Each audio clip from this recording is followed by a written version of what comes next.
Philippine culture. There was a ballot that was rejected first. Live mula sa GMA Network Center, ito ang 24 Oras.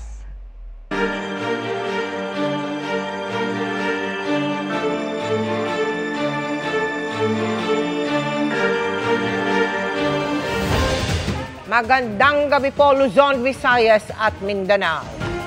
Ilang oras na lang bago ang inaasahang pagharap ni dating Pangulong Rodrigo Duterte sa pre-trial chamber ng International Criminal Court. Nagpunta roon kanina ang kanyang anak na si Vice President Sara Duterte. At sa kauna-unahang pagkakataon, mula nang dalhin sa The Hague ang dating Pangulo, nagsalita ang bise tungkol sa ama. We're currently talking to the ICC personnel inside so that we can do a visit and then we can attend the initial appearance later this afternoon. So we'd like to request your indulgence, so to allow us some sort of space so that we can give you some information. We'd like to thank the Dutch Ministry of Foreign Affairs. They have assisted me in my arrival here in the Hague. And then we'd like to thank as well the Philippine Embassy here in the Netherlands for their assistance as well.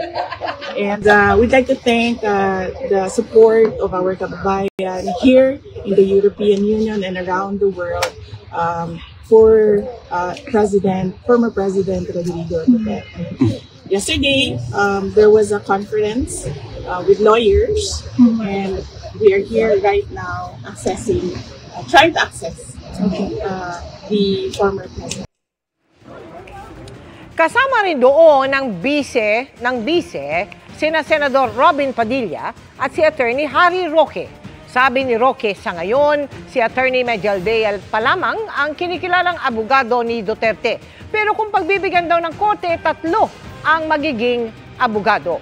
Hinihiling daw nila na ipagpaliban ang appearance ng dating Pangulo. Hindi pa raw nakikita sa ngayon ang vice at ang dating Pangulo. May mga dahilan kami, pero susubukan naming ipaliban itong kauna-unahang pagdinig na ito. No? Pero itong dahilan namin ay pribadong ipararating sa mga mahistrado. Mamayang alas 9 ng gabi, oras sa Pilipinas, ang unang pagharap ni dating Pangulong Rodrigo Duterte sa pre-trial chamber ng International Criminal Court. Bago yan, tiniyak ng ICC na nasa kustodiya nila ang dating Pangulo. Kasunod ng pahayag ni dating Executive Secretary Salvador Mejaldea na walang Duterte sa The Hague Penitentiary. Nakatutok si Ian Cruz. Pagtitiyak ng International Criminal Court o ICC na nasa kustodiya nila si dating Pangulong Rodrigo Duterte. Dinala ito sa kanilang detention center matapos ang lahat ng medical check.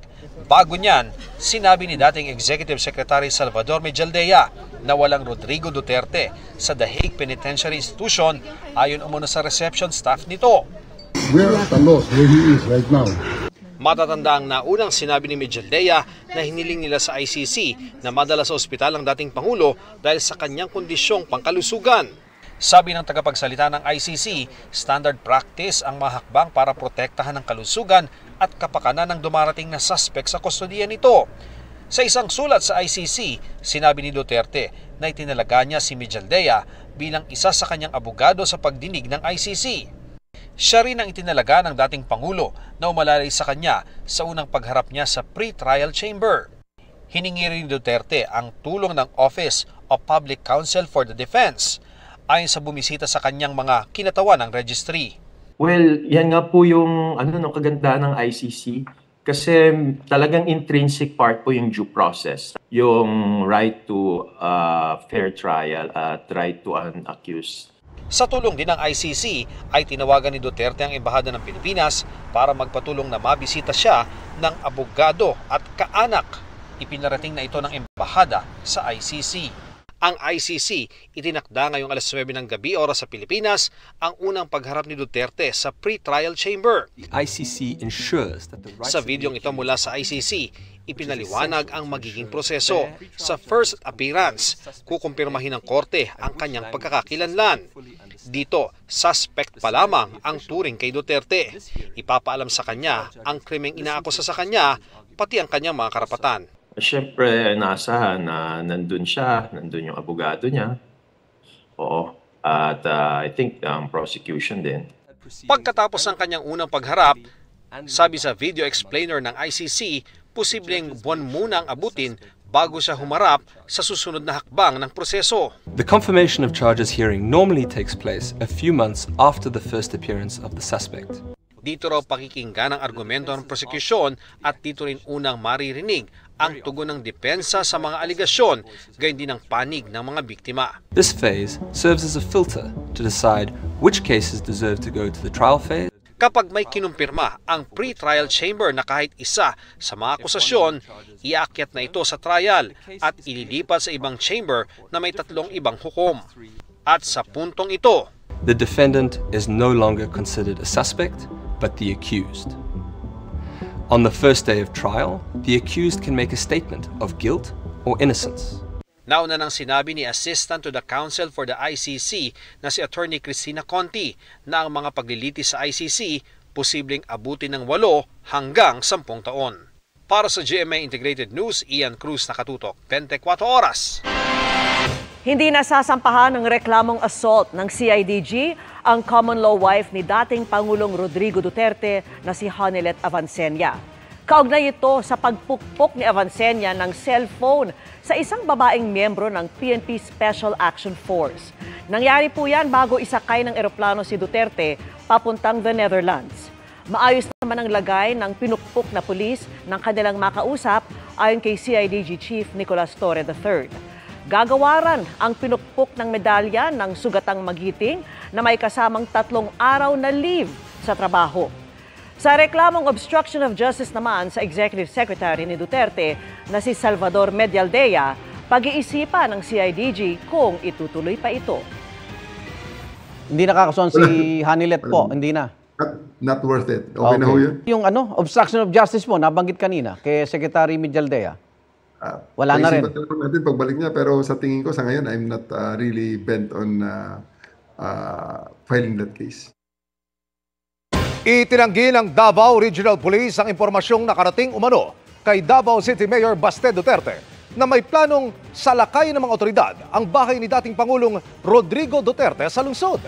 Napasugod ang alkalde sa bahay ng ama, gayon din ang mga taga-suporta ng pamilya Duterte na nagkasapa ng vigil. Gayunman, hindi niya nabanggit kung saan galing ang impormasyon. Sabi ng pulisya sa rehiyon, wala silang pinull out ng mga pulis para i-deploy sa bahay ng dating Pangulo. Wala pong katotohanan na merong gagawing raid sa bahay ni FPRRD or sa kanyang mga anak. Suot sila, gusto sila mo tanaw, anana. Ang problema diha, wa ko'y salig sa liderato na to karon.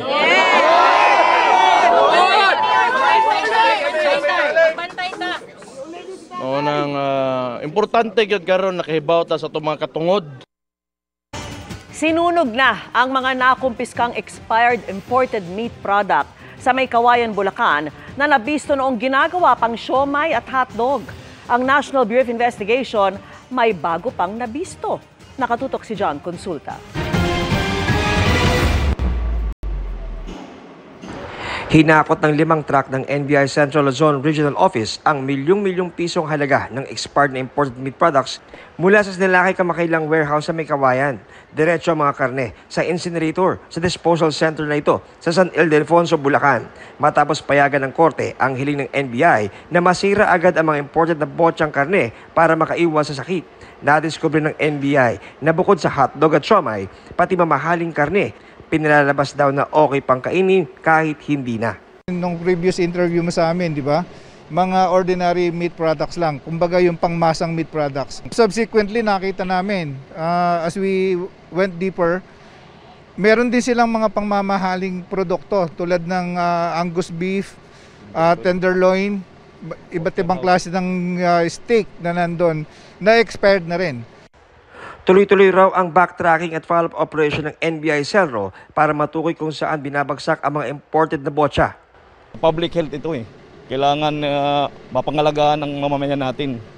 Kaya pag mga katulad nito, mga ganitong item na hindi dapat mapunta sa merkado, dapat i-eradicate natin diretso o hulihin man.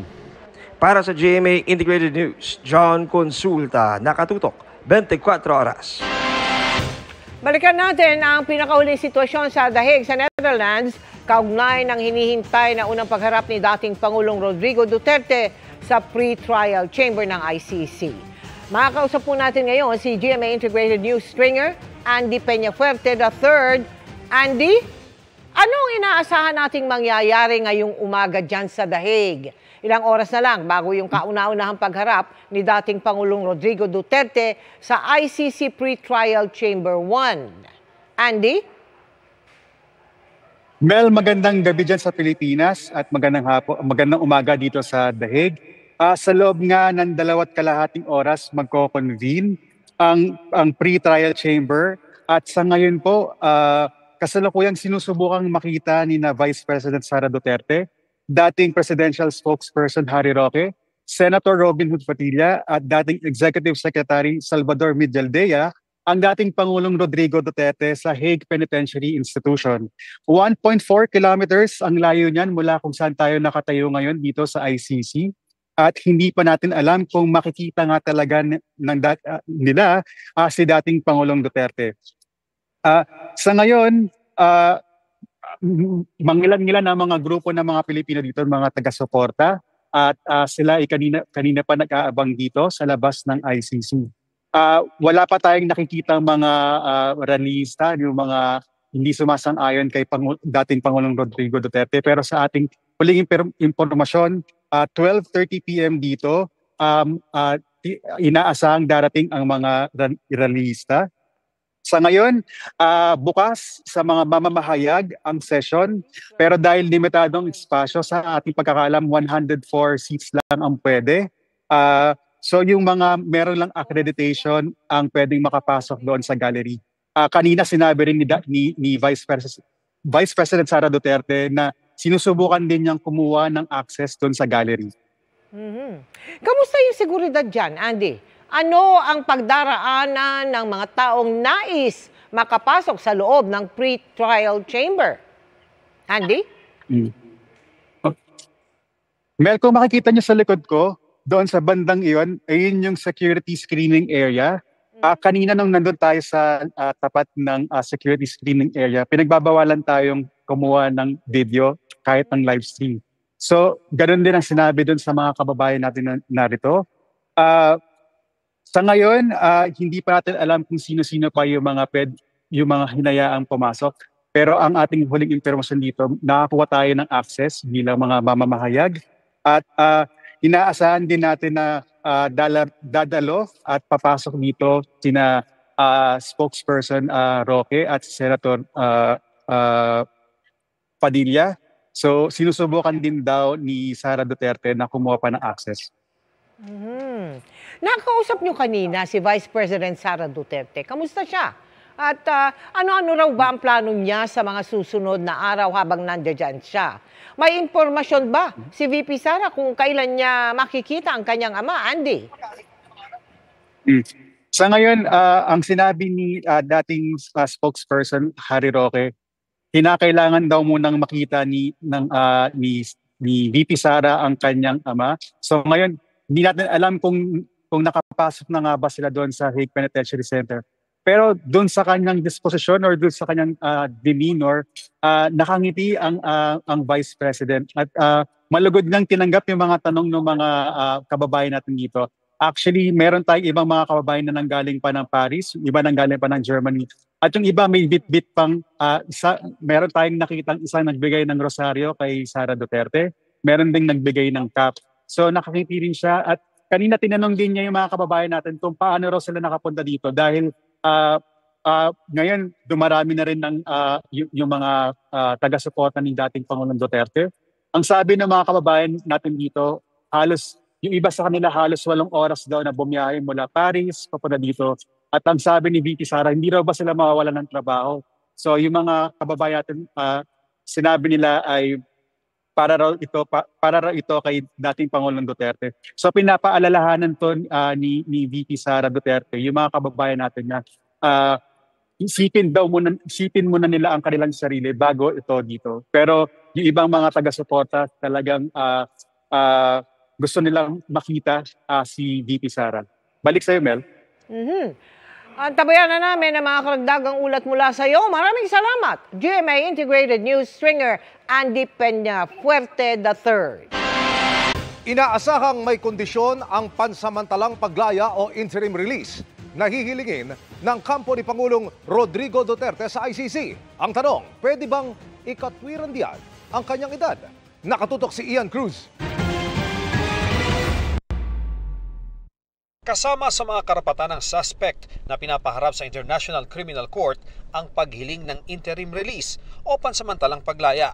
Nakasa dito sa ilalim ng Article 60 ng Rome Statute na basehan ng pagtatag ng ICC. Nauna nang sinabi ng legal team ng inarestong dating Pangulong Rodrigo Duterte, yan ang kanilang agad na hihilingin sa oras na humarap sa ICC. Sabi ni Attorney Joel Butuyan, isa sa 5 Pilipinong nasa list of counsel ng International Criminal Court, may mga kondisyon ng aplikasyon para sa interim release. Consideration kung mag-escape siya. No? Pangalawa is, meron bang risk na he will intimidate, he will antagonize witnesses and the other parties, no, kung na-release siya. Pangatlo is, will he tamper with evidence? Hindi raw kasama sa konsiderasyon ng korte ang edad ng nasasakdal. Hindi consideration yung health niya, hindi consideration yung matanda siya. Kasi yung health niya, dadalhin siya sa hospital, gagamutin siya, and then babalik din siya sa kulungan. Matanda siya, halos lahat ng mga detained ngayon doon, halos kaedad niya. Hindi rin daw madaling makakuha ng interim release mula sa ICC. Hindi ganun kadali. Talagang kailangan mong, the burden of proof is on the part of the accused, no, to convince the judges that you will not fly away, no, from the court of jurisdiction. Tulad halimbawa ng nangyari sa dating vice-presidente ng bansang Congo na si John Pierre Bemba na naharap din sa kasong crimes against humanity at war crimes. Hiniling noon ni Bemba na ma-release siya sa kahit member states na Belgium, Portugal o Switzerland. Pinagbigyan ito noong una ng pre-trial chamber, pero matapos iapila ng kampo ng mga biktima, binaligtad ito ng appeals chamber.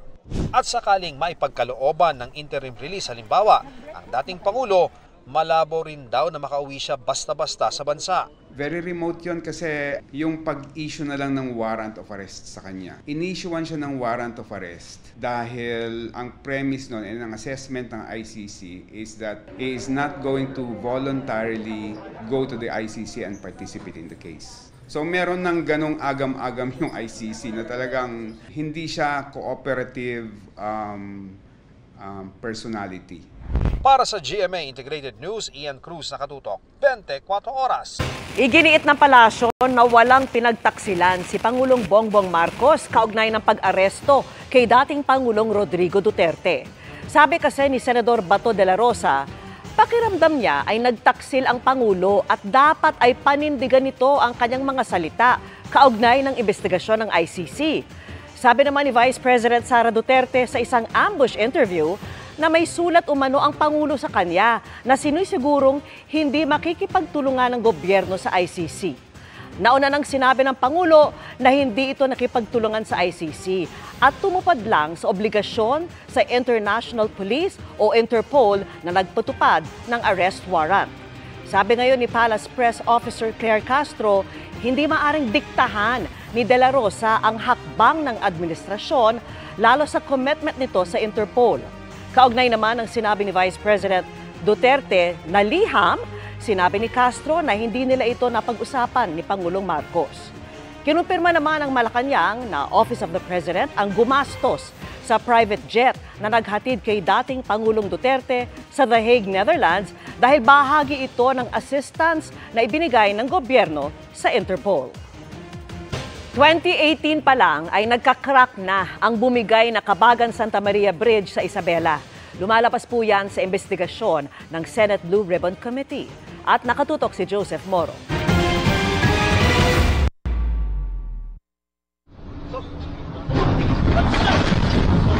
Tila aksidenteng naghihintay na mangyari ang pagbagsak ng bahaging ito ng Kawagan Santa Maria Bridge sa Isabela noong isang buwan base sa investigasyon ng Senate Blue Ribbon Committee. Lumabas kasi rito na taong 2018 pa lamang o 4 na taon matapos itong simulang gawin, nagka-crack na agad ang isang bahagi at arko nito.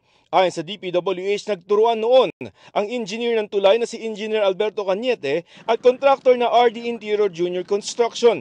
Kaya nga kumuha ng third-party contractor ng DPWH para malaman kung saan may mali sa tulay. The integrity is already questionable by that time. Okay. Because it is not yet subjected to load. And there are already perceived defects. The finding is that indeed there was there should be some adjustment as to the design. Natuloy ang retrofitting at pagpapatibay para kumpunihin ang mga bitak at iayon na sa bagong design code ng 2015. Noong una kasi itong idinisenyo noong 2014 ay 1997 code pa, ang latest na batayan ng lahat ng istruktura sa bansa. Pero natanong sa pagdinig kung bakit bago na naman ang kontrata para sa retrofitting. Nasa 200 million pesos ang ibinayad para dyan ng gobyerno sa parehong kontraktor. Isn't that an anomaly? Kung may cracks, sinong dapat magbayad? Wala pang 15 years yan. O may cracks, ikaw magbabayad nung crack? Kung taong 2018 pa pala may problema ang tulay, tanong ngayon ng Senado sino ang nanagot dito, di sana raw ay naiwasan ang sakuna. Pininindigan ng engineer ang disenyo ng kunestyon ng DPWH dahil sa ginamitan ng solidong bakal sa halip ng kable. Wala namang pinagkaiba sa sa whether solid siya or cable siya. Ang sinabi niya kasi flexible daw pag cable. Pero kung talagang sa structural engineering, walang pinagkaiba yung kable sa solid. Basta sinabi ko lang sa kanila na yung design ko kasi na-obsolete na siya dahil lumang code ang ginamit ko kasi 1997 pa. Sabi naman ng kontraktor na unang gumawa at nag-retrofit ito, minimal cracks lang, parang aesthetic. Yes. But hindi aesthetic po ang 275 million. Bubuo na ng komite ang DPWH para imbestigahan ang pagbagsak ng tulay at magrekomenda ng mga dapat kasuhan. Pero para kay Cayetano, it wasn't a retrofit to enhance or just to follow the new bridge code. It was precisely a retrofit because may nakita nga na not only cracks but problema. If some heads have to roll, it has to start with the Secretary of DPWH because he's not taking this seriously. Hinihingan pa namin ng kanyang panig si DPWH Secretary Manuel Bonoan, pero dati na niyang sinabi na minana na lamang nila ang proyekto na dumaan sa dalawang sinundang kalihim. Para sa GMA Integrated News, Joseph Morong, nakatutok 24 oras. Mga kapuso, mainit pa rin ngayong weekend pero may tsansa pa rin ng ulan. Base sa Heat Index Forecast ng Metro Weather, mainit pa rin bukas sa ilang bahagi ng bansa lalo na sa Dagupan, Pangasinan, Apari, Cagayan at Zamboanga City na nasa 42 degrees Celsius. Sa Metro Manila, 37 hanggang 40 degrees Celsius. Yan sa Naiya, Pasay at Science Garden sa Quezon City ngayong weekend. Dulot pa rin niya ng easterlies o yung mainit na hangin galing Pacific Ocean. Posible ring bumalik ang ihip ng amihan sa susunod na linggo at titignan kung ito na ang huling bugso bago ang tag-init. Base naman sa datos ng Metro Weather, maliwalas ang panahon sa malaking bahagi ng bansa sa weekend maliban sa thunderstorms lalo bandang hapon o gabi. Posibleng ganyan din sa Metro Manila. May kanya-kanyang pagkilo sa mga pro at anti-Duterte sa iba't ibang lugar. Dito sa Maynila, nagtipon muli ang ilang naulila dahil sa mga extrajudicial killing sa Duterte drug war. Git nila, managot din ang iba pang sangkot bukod kay dating Pangulong Rodrigo Duterte. Nakatutok si Rafi Tima. Mula sa UP Manila, nagmarcha ang mga estudyanteng ito sa kahabaan ng Taft Avenue patungo sa UP PGH. Dito, sinalubong sila ng ilang kaanak na mga namatay sa kasagsagan ng drug war. Tangan nila ang mga kandila na itinirik bilang alaala sa mga naging biktima ng giyera kontra droga. Lahanin natin ang bawat biktima noong rehimeng Duterte. Kasama sa mga nagrally si Nanay Purisima. Pinasok daw ng mga pulis ang kanilang bahay sa Caloocan, Agosto noong 2017. Pinalabas siya at pinaslang ang kanyang asawa. Basta nasimulan na po, masaya na po kami. Lalo na siguro kung mahatulan na po siya, mas masaya po kami. Magkakamit na po natin yung justisya. Bukod sa Maynila, Nagmarcha din ang ilang kabataan sa Quezon City mula UP Diliman patungong Katipunan. Panawagan nila, hindi lang ang dating Pangulo ang arestuhin. Dapat din daw panagutin sina dating PNP Chief at Senator Bato de la Rosa at iba pang sangkot sa madugong war on drugs.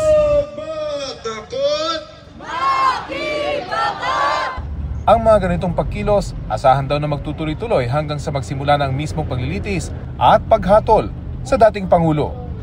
Para sa GMA Integrated News, Rafi Tima nakatutok, 24 oras. Nagkasarin ng mga pagkilos ang mga taga-suporta ni dating Pangulong Rodrigo Duterte na nakatakdang humarap sa ICC maya-maya. Hiling nila, mapauwi na sa bansa ang dating Pangulo.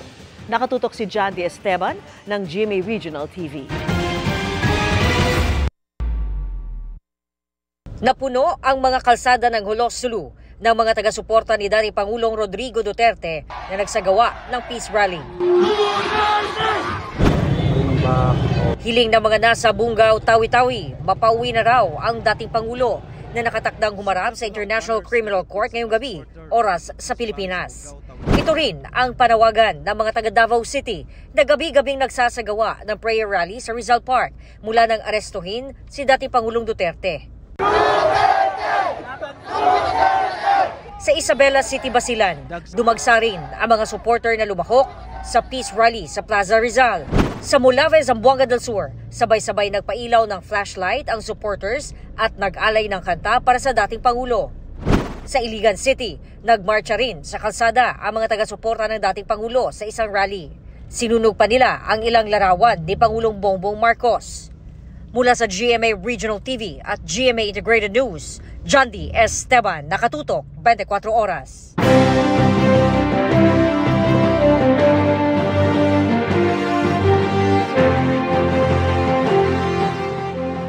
Siyam na araw bago ang eleksyon 2025, patuloy sa pag-ikot sa iba't ibang bahagi ng bansa ang mga senatorial candidate para ilatag ang kani-kanilang plataforma at advokasya. Nakatutok si Oscar Oida. Climate justice ang ipinaglalaban ni Jerome Adonis, kasama niya si Ronel Arambulo, pati si Mimi Doringo na dumalo sa Environmental Rights Forum. Kasama rin nila si Modi Floranda. Naroon din si Danilo Ramos. Pagpapalakas ng batas sa libreng kolehiyo ang pinagtuunan ni Bam Aquino. Isinusulong ni Abby Binay ang pagsuporta sa super health centers. Ugnayan ng gobyerno at private sector kapag may sakuna ang idinidiin ni Bing Lacson. Si Tito Soto sisiguraduhin ang maayos na pondo ng educational tourism. Suportado ni Senador Francis Tolentino ang paggawa ng ikalawang San Juanico Bridge. Maagap na paghahanda ng relief goods ang nais ni Congressman Erwin Tulfo. Maayos na pagpupondo sa mga evacuation center ang itinutulak ni Benher Abalos. Nationwide cleanup drives ang isinusulong ni Allen Capuyan. Binigyang pugay ni Senator Pia Cayetano ang papel ng kababaihan sa lipunan. Si Angelo De Alban nakipagpulong sa Children with Special Needs Advocates. Nakipagdialogo sa agriculture cooperative leaders ng Butuan si Kiko Pangilinan. Pagpapabilis sa modernisasyon ng PCG naman ang itinutulak ni Ariel Quirubin. Patuloy naming sinusundan ang kampanya ng mga tumatakbong senador sa eleksyon 2025. Para sa GMA Integrated News, Oscar Oida, nakatutok, 24 oras. Ipinasilip ng COMELEC ang mga transparency server kung saan pwedeng ma-access ng media at mga political party ang magiging resulta ng eleksyon 2025. Bukas ng hapon naman matatapos na ang pag-imprenta ng mga gagamiting balota. At nakatutok si Chino Gaston. Ayon sa National Printing Office, halos kumpleto na ang pag-iimprenta ng mga balotang gagamitin sa eleksyon 2025. Bukas makukumpleto na ng National Printing Office ang pag-iimprenta ng higit 69 million na mga balota na gagamitin sa darating na eleksyon. Ikinatuwa ito ng COMELEC dahil nasusunod daw ang kanilang itinakdang schedule higit kumulang 2 buwan bago ang eleksyon sa Mayo. Matatanda ang nagkaroon ng 2 linggong setback nang umulit sa pag-imprenta ang COMELEC sa utos ng Korte Suprema na isama sa balota ang mga itinuring ng COMELEC na nuisance candidates. Yung unang challenge natin ay noong nagpalabas ng TRO yung Supreme Court dahil napilitan tayong magsimula na mag-imprenta ng mga balota. At isa pa yung space ng NPO. Kaya ang COMELEC ay naggamit rin ng isa pang facility sa Amoranto dahil nga maliit na yung space ng NPO. At dito naman sa BIS, mabilis naman ang pag-imprenta at ang isang challenge dito, yung pag-segregate ng mga na-print out na VIS. Ininspeksyon kanina ng Commission on Elections ang satellite site ng National Printing Office sa May Kawayan, Bulacan, kung saan iniimprenta naman ang mga Voters Information Sheet o VIS. 37 million o lagpas sa kalahati na ng mga VIS ang naimprenta na. Makukumpleto daw ang printing ng VIS bago ang katapusan ng buwan. Ipinakita rin ng Commission on Elections sa media at mga election watch groups ang transparency server sa Data Center 3 sa Makati. Nakalagay ito sa isang selyadong kwarto at mahigpit ang seguridad. Isa ito sa servers ng COMELEC na direktang tatanggap ng transmission mula sa bawat presinto sa buong bansa at gagamitin ng media para ilabas ang bilang ng mga boto. Pagka pinadala mo na yung result mula sa presinto, ay matatanggap nila ang result sabay-sabay. Matatanggap ni PPCRB, ni NAMFREL, ni Lakas, ni Nationalista Party, ni media. May server sila, yung result mula sa nag-iisang presinto na yan. So kung meron po tayong 94,000 precincts, yung 94,000 precincts sa buong Pilipinas, magpapadala lahat siya ng result sa mga entities na yan. Para sa GMA Integrated News, Chino Gaston nakatutok, 24 oras. Tarayan, sagutan at puksaan. Ganyan ka-intense ang aabangan sa mga karakter ni Navina Morales at Gladys Reyes sa bagong afternoon prime series na Cruz vs. Cruz. Si Gladys, may first time na gagawin sa 4 na dekada niya sa showbiz. Yan ang chika ni Aubrey Carampel. Bukod sa intense na confrontation scenes, mabigat din daw ang drama sa upcoming Kapuso Afternoon Prime Series na Cruz vs. Cruz. Ang dalawang Mrs. Cruz, gagampanan ni Gladys Reyes at nang nagbabalik kapusong si Vina Morales. Si Neil Ryan Sese naman si Manuel Cruz. Hindi naman naubos yung luha ko, pero out of 25 scenes, most of the scenes, actually all of the scenes were me. And puro iyakan. So maghanda ho kayo ng tissue, ha? Tarayan, sagutan, yon talaga, puksaan na mangyayari. Meron akong ginawa dito na in my 40 years existence in showbiz industry, ngayon ko lang ginawa. Kasama rin sa cast si Pancho Magno, na kasalukuyan ding napapanood sa Lolong Bayani ng Bayan bilang ang fighter na si Franco, na complete opposite daw sa kanyang role sa Cruz vs. Cruz. Yung physicality nito more on emotional. Ka-eksena ko eh. I mean, di ba? It's talagang motivate ka na ibigay yung more than 100%. Gaganap bilang mga anak ni Vina sina Christopher Martin, Elijah Alejo at Lexi Gonzalez. Challenging daw ang role ni Lexi dahil marami raw pinagdaanan ang karakter niyang si Andrea. In real life, marami ring challenges si Lexi bilang artista, estudyante at entrepreneur. Kinakaya naman, challenging, pero ganun talaga, wala namang madaling bagay, kumbaga, na ginagawa. Mahirap ang work, mahirap mag-aral, mahirap mag-startup ng business, pero ganun talaga. Aubrey Carampel, updated to showbiz happenings. And that ends our week-long chikahan. Sa ngalan ni Iya Arellano, ako po si Janina Chan. Happy weekend, mga kapuso. Miss Mel, Miss Vicky, Sir Emil, happy weekend, Janina. Salamat, Janina. Thanks, Janina. At yan ang mga balita ngayong Biyernes. Ako po si Mel Tiangco. Ako naman po si Vicky Morales para sa mas malaking misyon. Para sa mas malawak na paglilingkod sa bayan, ako po si Emil Sumangil. Mula sa GMA Integrated News, ang News Authority ng Pilipino, nakatutok kami 24 oras.